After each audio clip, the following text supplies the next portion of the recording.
මට කිව්වා මේ නර්තනයට සින්දුජා ගොඩක් කැමති නිසා ඔව් විශේෂ කෙනෙක් හමු වෙනවා කියලා. ඔව් දුවගෙන මම ආවේ අර එවලේ අපේ සංගීත ශාස්ත්‍රයේ ලෙජන්ඩ්ස්ලා බොහෝ දෙනෙක් එක්ක අපි කතා කළා.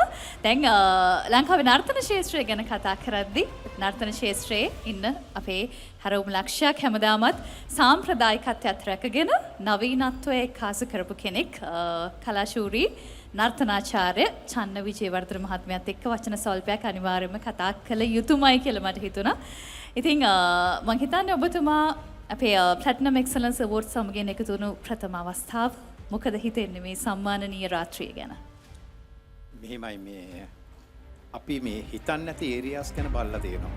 ඒක අපි ආදමයි දැක්කේ. ඒක හුඟක් වෙලාවට අපි ඉග්නෝ වෙනවා. අපි අතෙන් මගේ හැරෙන හුඟක් ඒරියාස් වලට සම්මාන ලැබිලා තියෙනවා. සම්මානයක් ලැබෙනවා කියන්නේ මල්ටිප්ලයි වෙනවා. ඒ කියන්නේ දෙගුණ තෙගුණ අනිවාර්යෙන් ඉහළට යන තවත් දේවල් කරනවා. එතකොට සම්මානයක්ද මට හම්බෙච්ච සම්මානය කොරියෝග්‍රැෆි ඒක මටම අයිති නෑ. ඒක මේ ලයිට් කරන එකනට අයිති. සවුන්ඩ් කරන එකනට අයිති. වේදිකාව හදන එකනට අයිති. අපේ කණ්ඩායමට අයිති. මේ හැම දිනකටම අයිති. ඒ වගේම මේ බලයින සියලු දිනකටම අයිති. මේ ඔඩියන්ස් එකක් නැත්නම් අපි කාටද නටන්නේ? ඉතින් සම්මානයක් කියන්නේ මේක බෙදීගෙන සම්මානයක්. මම හිතන්නේ හරි ලස්සන වචන පෙළක් සම්මානයක් කියන්නේ බොහෝ දෙනෙක් එකට එක්කාසු වෙලා බොහෝ දෙනෙක්ගේ එකමුතුකමත් එක්ක ලබා ගන්න දෙයක්. ඒ වගේම කියන්නකෝ මේ දිනවල ඔබතුමාගේ වැඩ කටයුතු මොනවද සහ අලුතෙන් ඉදිරියේදී කරන්න බලාපොරොත්තු වෙන වැඩ කටයුතු ගැනත් අපි පොඩි සඳහන් කිරීමක් කරමු. මොකද ප්‍රේක්ෂකින් ගොඩක් දෙනෙක් මේ මොහොතේ ඉන්න නිසා. මේ මං ඇත්තට මුද්‍රා නාට්‍යයක් කළේ පුරුණා විතරයි.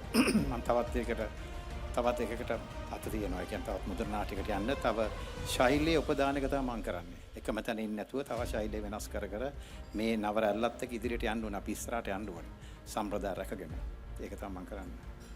අනිවාර්යයෙන්ම ලංකාවේ සම්ප්‍රදායත් රැකගෙන ජාත්‍යන්තරය තුල නමක් තියපු චන්න විජේවර්ධන මහත්මයා. ඉතින් සම්මානලාභීන් තව ගොඩක් දෙනෙක් ඉන්න නිසා කතා කරන්නම් බොහෝ අපේ කලා ශිල්පීන් ඉන්නවා. චානු නමුත් මම හිතන්නේ සම්මාන ලබා ගන්න තව බොහෝ ලොකු පිරිසක් ඉන්න නිසා ආයමත් ඕගලන්ට බාර දෙනවා වේදිකාව.